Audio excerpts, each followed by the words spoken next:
బాబోయ్, అసలు రావడమే ఒక సింగిల్ ఎక్స్ప్రెషన్ తో భయపెట్టేస్తున్నారు. అంజలి గారు, హార్టీ వెల్కమ్ టు యూ. ఒక్కసారి గట్టిగా చప్పట్లు ఫర్ అవర్ గీతాంజలి. ఓకే, అంజలి గారు మళ్ళీ వచ్చేసారు గీతాంజలిగా. ఇక్కడ అంజలి గారు అయితే కనిపిస్తున్నారు. ఇప్పుడు చేతిలో ఉన్నది గీత అనుకోవాలా మేము? గీత అంజలి కలిపి వచ్చారనుకోవాలా?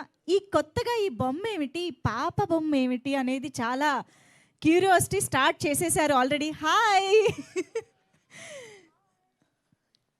ఓకే, గీతాంజలి మళ్ళీ వచ్చిందిలో చాలా ఉండబోతోందని అర్థమవుతుంది. Can you please introduce her? మేము ఇప్పుడు వాళ్ళ క్యారెక్టర్స్ని ఇంట్రడ్యూస్ చేద్దాం అనుకుంటున్నాం కదా, చెప్పొచ్చా? కోనా వెంకట్ గారి పర్మిషన్తో. గీతాంజలి, మీట్ గీతాంజలి. తనే గీతాంజలియా? అది స్టోరీ. ఇప్పుడే ఇన్ని క్వశ్చన్లు అడగద్దని చెప్తున్నారు నన్ను. So meet Geethanjali here. Geethanjali మాత్రం చాలా క్యూట్గా ఉంది, అట్ ద సేమ్ టైం స్కేరీగా కూడా ఉంది. She's coming home.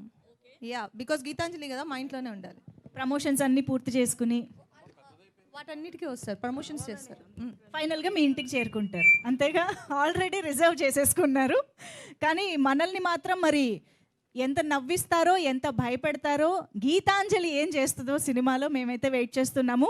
బట్ అంజలి గారు అనగానే మనందరికీ జస్ట్ అంజలి అని అనలేము, మన అంజలి అనే ఫీలింగ్, మన అంజలేనా అని అంటూ ఉంటాము.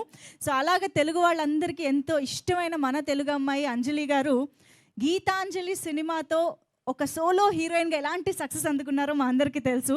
నవ్వు మళ్ళీ వచ్చింది, మళ్ళీ వస్తుంది, ఎలా అనిపిస్తుంది? యాక్చువల్గా నా ఫస్ట్ హీరోయిన్ సెంట్రీ గీతాంజలి. అంటే నా కెరీర్లో first heroine sentry Gitanjali.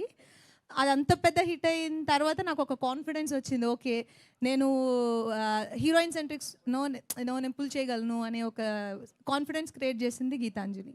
And also నా కెరీర్ మూవీస్లో కొన్ని మూవీస్ మనకు కొంచెం క్లోజ్ టు హార్ట్ ఉంటాయి. అందులో ఒక మూవీ గీతాంజలి. అంటే ఎప్పుడు చూసినా నాకు కొంచెం ఒక రిలాక్స్గా ఉంటుంది. అంటే though it is a horror comedy, but నాకు చూసినప్పుడు నాకు ఒక సెల్ఫ్ సాటిస్ఫాక్షన్ ఉంటుంది ఆ movie. So I'm really excited to do part 2 of Geethanjali. మళ్ళీ వచ్చింది. గీతాంజలి సినిమాకి నంది అవార్డు కూడా అందుకున్నారు మీరు. అంటే శ్రీను గారు అనుకున్నారు యాక్చువల్లీ క్యారెక్టర్లో నంది అవార్డు అందుకోవాలని, కానీ నిజ జీవితంలో ఈవిడ అందేసుకున్నారు అనమాట. సో ఇప్పుడు గీతాంజలి మళ్ళీ వచ్చింది ద్వారా ఎక్కువ నవ్వించిపోతున్నారని మేము అనుకుని రావాలా, ఎక్కువ భయపడతాం అనుకుని రావాలా, దేనికి ప్రిపేర్డ్గా రావాలి చెప్పండి?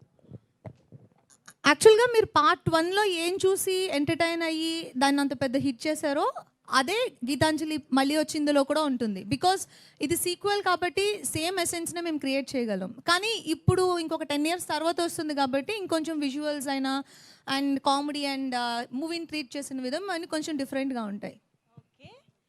సో ఎస్, ఇక్కడైతే మనం గీతాంజలిని చూసాము, గీతాంజలితో పాటు వచ్చిన అంజలి గారిని చూసాము. పోస్టర్ పైన నేను ఇందాక చెప్పినట్టు క్యారెక్టర్స్ ఇవాళ మనం చూడబోతున్నాము అని చెప్పి. Of course Athreya, Arudra as usual ఇందులో ఉన్నారు, కనిపిస్తున్నారు. కానీ వాళ్ళు అదే క్యారెక్టర్సా కాదా?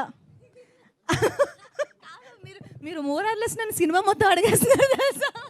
అది మాలో ఉన్న క్యూరియాసిటీ అండ్ డౌట్స్ అనమాట, అలా బయటకు వచ్చేస్తూ ఉన్నాయి. సో ఇక ఈ క్యారెక్టర్స్ ఇంట్రొడక్షన్స్ ఆల్రెడీ ఇప్పుడు జరిగింది కాబట్టి ఆలస్యం చేయకుండా టీమ్ని కూడా స్టేజ్ పైకి పిలిచేస్తే కంప్లీట్గా ఉంటుంది. సో ఐ థింక్ ముందుగా కర్త కర్మ క్రియ అంటారు కదా, అలా గీతాంజలిని క్రియేట్ చేసి ఇంత అద్భుతంగా 2014లో ఒక సెన్సేషన్ని క్రియేట్ చేసి మళ్ళీ ఇప్పుడు 2024లో గీతాంజలి మళ్ళీ వచ్చింది అంటూ మన ముందుకు తీసుకొస్తున్నటువంటి కోన వెంకట్ గారికి ముందుగా సాదరంగా వేదికపైకి ఆహ్వానం పలికేస్తున్నాము.